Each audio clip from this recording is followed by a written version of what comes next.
शायद 26 माओवादियों ने आत्मसमर्पण किया। बता दें कि आत्मसमर्पित सभी माओवादी अपने अपने क्षेत्र में रोड खोदने व नक्सली बैनर पोस्टर लगाने की घटना में शामिल थे।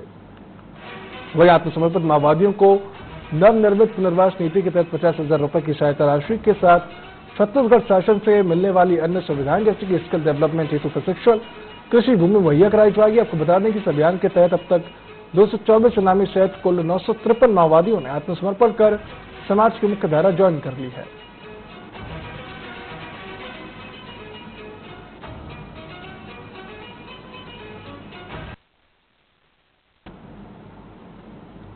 लोग आज दंतेवाड़ा पुलिस के समक्ष आत्मसमर्पण करने के लिए आए हैं। इनको छत्तीसगढ़ शासन के द्वारा जो भी सहायता राशि मिलती है 25,000 की और अन्य सुविधा भी दिया जाएगा।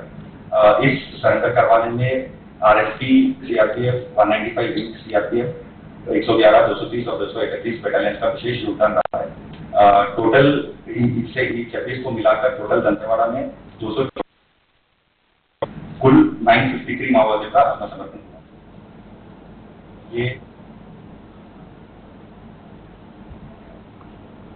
तो बीजापुर में सचिव संघ बड़ी संख्या में रैली निकाल। नारायणपुर में हर साल की तरह इस साल भी धूमधाम से भगवान श्री राम की शोभा यात्रा निकाली गई, जिसमें हजारों की संख्या में राम भक्त शामिल हुए। शोभा यात्रा बजरंग कला मंदिर से होते हुए श्री राम मंदिर पहुंची, जहां विश्व हिंदू परिषद बजरंग दल के कार्यकर्ता डीजे गाने बाजे के साथ जुलूस निकालते दिखे, जिससे पूरा शहर भगवामय हो गया। वहीं पुलिस प्रशासन ने चौक चौराहों पर बल तैनात किया।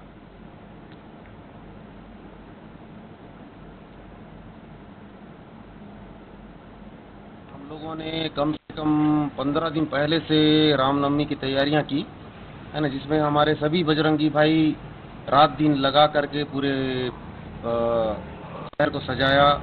उसके बाद में भगवामय किया और सभी नगर वासियों से भी धन्यवाद करना चाहता हूँ। हजारों की संख्या में मिलकर इस कार्यक्रम को संपन्न किए और इसमें हमारे रामनवमी आयोजन समिति, विश्व हिंदू परिषद बजरंग दल, सनातन धर्म सभी संगठनों ने मिलकर बढ़ चढ़कर हिस्सा लिया और इस कार्यक्रम को संपन्न करवाया।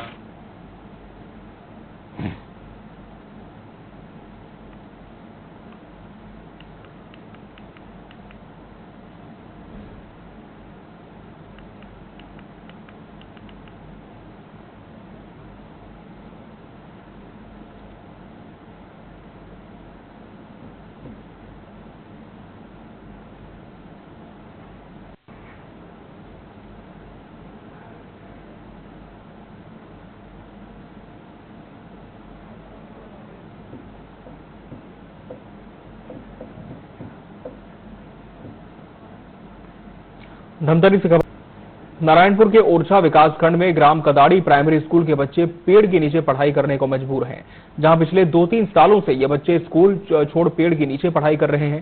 सरकारी स्कूल की स्थिति काफी खराब है। छत से प्लास्टर पूरी तरह उखड़ चुका है। छत की लोहे की रॉड दिखाई दे रही है, जिसके चलते कभी भी हादसा हो सकता है।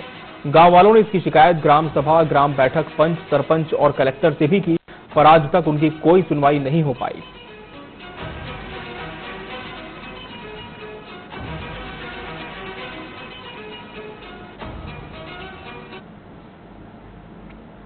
मैं ग्राम पंचायत कंदड़ी से हूँ जी। और समस्या ये है कि हमारा जो स्कूल जो है बच्चों लोग पढ़ने के लिए स्कूल है जो जर्जर स्थिति में है जी, जो उसमें बैठ के बच्चे लोग पढ़ लिख नहीं पा रहे हैं। आम झाड़ के नीचे बैठने के लिए मजबूर हैं, बैठ के पढ़ने के लिए जो बच्चे मजबूर हैं। हम लोग शासन प्रशासन से यही चाह रहे हैं कि बच्चों के लिए स्कूल बनाया जाए। जब स्कूल बनेगा तो बच्चे लोग अच्छे से बैठ के पढ़ लिख पाएंगे। जर्जर होने के कारण नहीं लगा पाते। बरसात के दिनों में अधिक ही का रूम है और गार्ड रूम है, वहाँ पे लगाया जाता है। और जैसे बरसात छूट जाता है तो पेड़ के नीचे लगाया जाता है। इसको ग्राम सभा के माध्यम से भी दिया गया है। बलरामपुर जिला सहकारी बैंक में और इस बीच छत्तीसगढ़ के नारायणपुर से एक बड़ी खबर मिल रही है। नारायणपुर से इस वक्त की बड़ी खबर आपको बता दें। नारायणपुर से बड़ी खबर है, जहां 5 नक्सलियों ने आत्मसमर्पण किया है। 5 महिला नक्सलियों ने सरेंडर किया है। माड़ डिवीजन कुतुल एरिया कमेटी के ये सदस्य थे। एसपी प्रभात कुमार के समक्ष इन्होंने सरेंडर कर दिया। सभी पर 1-1 लाख रुपए का इनाम घोषित था। नक्सलियों को 25,000 रुपए की प्रोत्साहन राशि दी गई। पुनर्वास नीति से प्रभावित होकर इन्होंने सरेंडर किया है। बड़ी खबर आपको नारायणपुर से बता दें, 5 महिला नक्सलियों ने सरेंडर कर दिया है। सभी को प्रोत्साहन राशि दी गई है। सभी पर 1-1 लाख रुपए का इनाम घोषित था। बड़ी खबर आपको बता रहे हैं, 5 महिला नक्सलियों ने सरेंडर किया है। नक्सलियों को 25,000 रुपए की प्रोत्साहन राशि भी दी गई है। ये सभी इनामी नक्सली बताए जा रहे हैं जिन्होंने पुनर्वास नीति से प्रभावित होकर आत्मसमर्पण किया है, सरेंडर किया है। नारायणपुर से ये बड़ी खबर आपको बता रहे हैं, 5 महिला नक्सलियों ने सरेंडर कर दिया है। एसपी प्रभात कुमार के समक्ष इन्होंने आत्मसमर्पण किया। सरकार की पुनर्वास नीति से प्रभावित होने की बात इन्होंने कही है। माड़ डिवीजन कुतुल एरिया कमेटी के ये सभी महिला नक्सली सदस्य थीं और सभी पर 1-1 लाख रुपए का इनाम घोषित था। एसपी प्रभात कुमार के समक्ष इन्होंने आत्मसमर्पण किया और पुनर्वास नीति के तहत अब इन आत्मसमर्पित नक्सलियों को लाभ दिया जाएगा। धमतरी से बड़ी खबर मिल रही है। बिलासपुर का जहां से बड़ी खबर मिल रही है, तो बड़ी खबर आपको नया थाने बिलासपुर से बता दें, जहां शासकीकरण की मांग को लेकर सचिव संघ ने कलेक्टर को सौंपा ज्ञापन। तो शासकीकरण की मांग को लेकर सचिवों ने कलेक्टर के पास ज्ञापन सौंपा है। पिछले 21 दिनों से पंचायत सचिव हड़ताल पर हैं। नया थाने बिलासपुर से आपको बड़ी खबर बता रहे हैं, जहां शासकीकरण की मांग को लेकर सचिवों ने ज्ञापन सौंपा है और जल्द ही मांग पूरी करने के लिए कहा है। साथ ही मांग पूरी नहीं होने पर दिल्ली में जंतर मंतर में आंदोलन करने की चेतावनी दी है। पंचायत सचिवों की हड़ताल से पंचायत का काम पूरी तरह से ठप पड़ा हुआ है। नया थाने बिलासपुर से आपको बड़ी खबर बता रहे हैं, जहां शासकीकरण की मांग को लेकर पंचायत सचिवों ने कलेक्टर को ज्ञापन सौंपा है और अपनी शासकीकरण की मांग की है। बता दें कि पिछले 21 दिनों से पंचायत सचिव हड़ताल पर हैं, जिससे पंचायत का काम बुरी तरह से प्रभावित हो रहा है।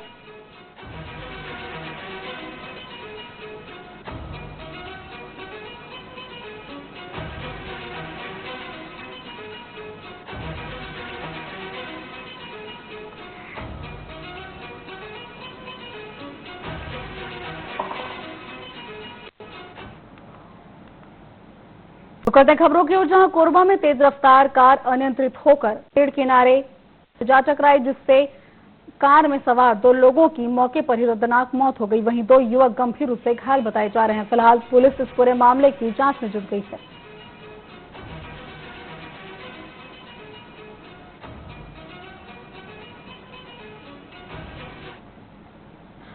रुकते हैं नाथानी बिलासपुर का, जहां राशन नहीं मिलने से परेशान महिलाएं पहुंची कलेक्टर। तो बड़ी खबर आपको नया थाने बिलासपुर से बता रहे हैं, जहां राशन नहीं मिलने से परेशान महिलाएं कलेक्ट्रेट पहुंची और राशन कार्ड लेकर कलेक्टर से उन्होंने न्याय की गुहार लगाई है। उचित मूल्य के राशन संचालक ने नहीं दिया 2 माह का राशन। अब इसकी शिकायत लेकर महिलाएं कलेक्ट्रेट पहुंची हैं। 1200 से ज्यादा हितग्राहियों को नहीं मिला है राशन। महिलाओं ने भूख हड़ताल करने की चेतावनी भी दी है। तो महिलाएं राशन न मिलने को लेकर कलेक्ट्रेट के पास पहुंची और उनसे न्याय की गुहार लगाई है। साथ ही महिलाओं ने ये भी कहा कि उनकी समस्याओं का निवारण यदि जल्द ही नहीं होता वे तो भूख हड़ताल करेंगी।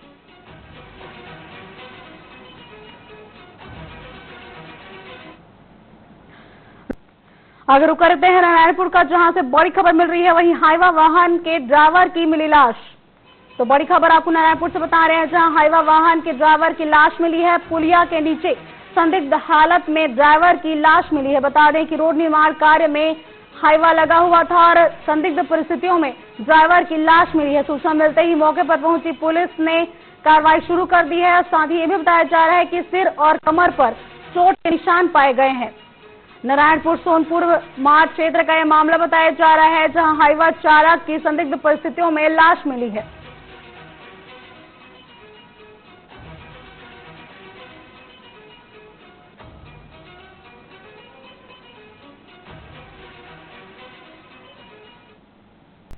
अब बड़ी खबर राजधानी बिलासपुर से, जहां अधेड़ की हत्या के 7 आरोपी गिरफ्तार हो चुके हैं। बता दें कि आरोपियों में 3 नाबालिग भी शामिल है। तो बड़ी खबर आपको राजधानी बिलासपुर से बता रहे हैं, जहां अधेड़ की हत्या में शामिल 7 आरोपियों को पुलिस ने गिरफ्तार कर लिया और बताया जा रहा है कि आरोपियों में 3 नाबालिग भी शामिल है। ये भी बता दें कि जमीन विवाद में इस वारदात को अंजाम दिया गया था। बीते 4 अप्रैल को भीमपुरी में इस वारदात को अंजाम दिया गया था। जूनापाड़ा चौकी पुलिस इस पूरे मामले की कार्रवाई में जुटी थी, जिसके बाद अब 7 आरोपियों को गिरफ्तार कर लिया गया है।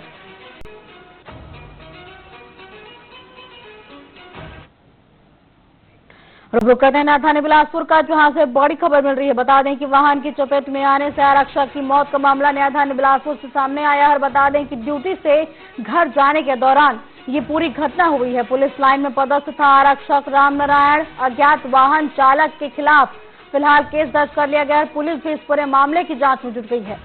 कोनी थाना क्षेत्र का यह मामला बताया जा रहा है, जहाँ आरक्षक की हादसे में मौत की खबर सामने आई है। बताया जा रहा है कि अज्ञात वाहन ने आरक्षक को टक्कर मार दी, जिससे उसकी मौत हो गई। फिलहाल अज्ञात वाहन चालक के खिलाफ मामला दर्ज कर पुलिस ने जांच शुरू कर दी है और कोनी थाना क्षेत्र का ये मामला बताया जा रहा है।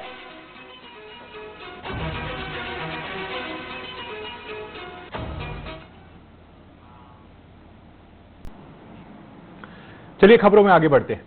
बिलासपुर शहर के सरकंडा क्षेत्र में फिर धर्मांतरण का मामला सामने आया है। प्रार्थना सभा की आड़ में धर्मांतरण की कोशिश की जा रही थी। बहतराई के अटल आवास में ईसाई धर्म का प्रचार किया जा रहा था, तभी हिंदू संगठनों और पुलिस ने दबिश दी, जिसके बाद 6 लोगों के खिलाफ धर्म स्वातंत्र अधिनियम के तहत केस दर्ज किया गया है।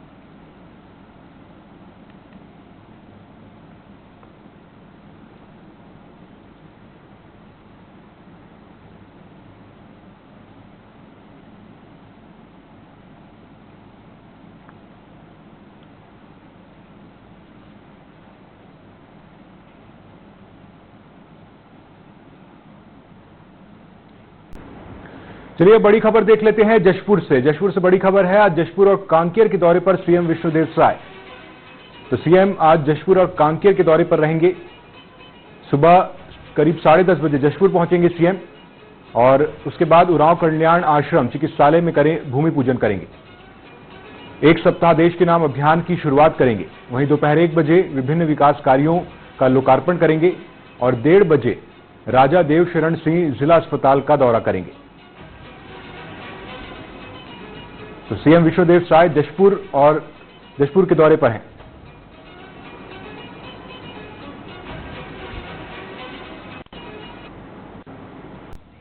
आगे रुक करते हैं मुंगेली का, जहां मामूली विवाद में युवक की चाकू मारकर हत्या कर दी गई है। बता दें कि डांस गांव से मुंगेली बारात में आया था युवक। तो मुंगेली से आपको बड़ी खबर बता रहे हैं, जहां चाकू मारकर एक युवक की हत्या कर दी गई है। बताया जा रहा है कि मामूली विवाद के बाद इस घटना को अंजाम दिया गया है। युवक बारात में गया हुआ था। इसी दौरान नाबालिग सहित 5 आरोपियों ने इस पूरी वारदात को अंजाम दिया, जिन्हें अब गिरफ्तार कर लिया गया है। सिटी कोतवाली थाना क्षेत्र का ये मामला बताया जा रहा है। तो सिटी कोतवाली थाना अंतर्गत चाकू मारकर एक युवक की हत्या कर दी गई है। बताया जा रहा है कि मामूली विवाद में युवक की चाकू मारकर हत्या की गई है। डांडगांव से मुंगेली बारात में आया था युवक और मामूली विवाद के बाद युवक की हत्या कर दी गई। फिलहाल इस पूरे मामले में नाबालिग सहित 5 आरोपियों को गिरफ्तार किया गया। सिटी कोतवाली थाना अंतर्गत का यह मामला बताया जा रहा है। इस खबर पर ज्यादा जानकारी के लिए हमारे सहयोगी नीलकमल हमारे साथ जुड़ चुके हैं। नीलकमल जी, क्या कुछ जानकारी है? मामूली विवाद के बाद युवक की हत्या कर दी जाती है, पुलिस अब आगे क्या कुछ कार्रवाई कर रही है? जी बता दो, ये जो पूरा मामला है मुंगेली सिटी कोतवाली अंतर्गत रावण भाटा मोहल्ले की, जहाँ पे एक साहू परिवार में बारात आया हुआ था और बारात डांड गांव पथरी क्षेत्र से आया हुआ था। तभी रात में बारात में मामूली विवाद हो गया, जिसमें जो मृतक है वो विवाद को छुड़ाने के लिए गया था विवाद को। तभी वहां पे रावण भाटा के रहने वाले 5 जो आरोपी हैं, उन्होंने चाकू मारकर उसकी हत्या कर दी और उसकी हत्या कर चाकू मारने के बाद पूरे उसके अतड़ी बाहर आ गया था। तो उसे जिला अस्पताल ले गया था, जहां उसको रिफर करके सारदा हॉस्पिटल ले गया था, जहां उसकी 1 दिन बाद उसकी मौत हो गई है। और इस मामले में पुलिस ने एक नाबालिग से 5 आरोपी गिरफ्तार कर उन्हें जेल भेज दिया। जी तमाम जानकारियों का आपका धन्यवाद। तो बड़ी खबर आपको मुंगेली से बता रहे हैं, जहां मामूली विवाद में युवक की चाकू मारकर हत्या कर दी गई। बताया जा रहा है कि युवक मुंगेली बारात में आया था। इसी दौरान मामूली विवाद के बाद युवक की हत्या कर दी गई।